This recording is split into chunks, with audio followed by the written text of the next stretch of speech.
Everyone loves custard, one way or another. It's used for so many things, in so many different ways, but it's usually considered too hard. Hello and welcome to my channel. And welcome back to my kitchen.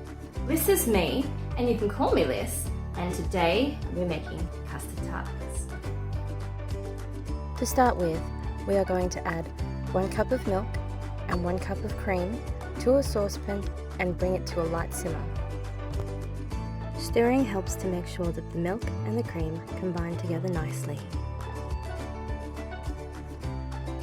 Once you start to notice steam, it's time to add the vanilla.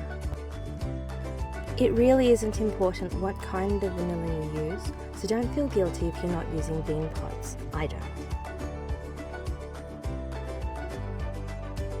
It's important to be patient. This might take a few minutes, but we really don't want to cook things too fast. Let me know in the comment section if you've ever made custard from scratch before, and let me know how you went. It's up to you if you want to continuously stir, or just keep an eye on it. We don't want our mixture to boil, we only want it to lightly simmer.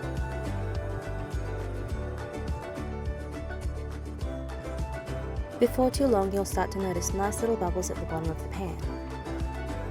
Give it a stir for another 2 minutes, and then you can take it off the heat. If your temperature is too high or you're not stirring enough, it might bubble up. Don't be worried, just lift it up. Set it aside to cool for a minute, and then it's time for the eggs. We only want the egg yolk, so you'll need to separate your eggs. You can do it any way you want, but I guarantee you've never done it this easy. Crack the whole egg into a bowl, and with a clean hand, just scoop it out. By passing it back and forth between your hands, you'll notice the yolk separates from the egg all on its own.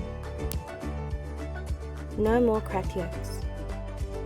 For this recipe, we need 5 egg yolks, half a cup of caster sugar, 2 tablespoons of corn flour. Then it's time to whisk. This is a perfect dessert for anyone who is gluten intolerant. And if you happen to be diabetic, you can reduce the amount of sugar or replace it with something else. It's completely up to you, and it all comes down to personal taste.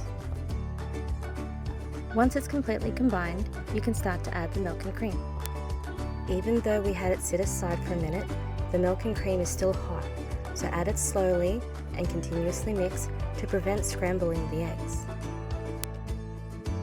I'm using my dough whisk, but you can do this with a regular whisk, with a wooden spoon, in a food processor, or with an electric mixer. When you finish adding all of the milk and cream, add everything back into a saucepan on a low heat. You have total control of how thick or how thin you want your custard to be.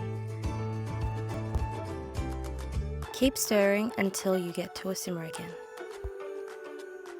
I recommend using a blending wand because the custard can thicken very fast and you don't want it to thicken too much. Be prepared to take the custard off and on the heat as you need to control the temperature. You can do this by hand, but it's much easier to control the situation when you're moving just as fast as the custard. It should become smooth and glossy. Once you're happy with the consistency, you can take it off the heat and let it cool. This kind of custard is ideal for adding to desserts or just having on its own. But what about that custard tart? No need for the stove. You'll want 1 extra egg, whisked, and add that to your raw milk and egg mix.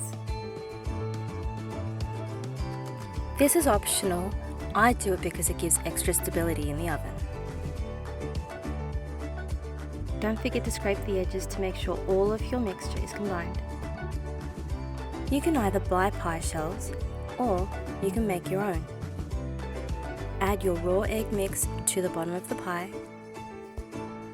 Most people use just nutmeg, but I use a mixed spice which has cinnamon, cloves, and nutmeg. This is also optional, but you can add as much or as little as you want. Pop it in the oven at 150 degrees. After 20 minutes, give it a quick check, and if it's jiggling in the middle, it needs a bit more time. Check it every 5 to 10 minutes until it's not jiggling anymore. You know it's ready when it's only just starting to turn golden and there's no jiggle. Pop it on a cooling rack and let it cool completely before taking it out of the pan. Once you master making custard from scratch, you'll be able to do so many different things. So thanks for joining me. I hope you enjoyed the video. If you did, give me a thumbs up. And if you're not yet subscribed, hit that button because there's plenty more where that came from. I'd love to know your thoughts and comments down the bottom, so have a little chat with me. And let me know if you've ever made custard from scratch before. And maybe let me know some of the other things you like to make that you normally would have trouble with, because in case you haven't noticed, that's where we're going with this. So, I hope to see you back in the kitchen with me next week.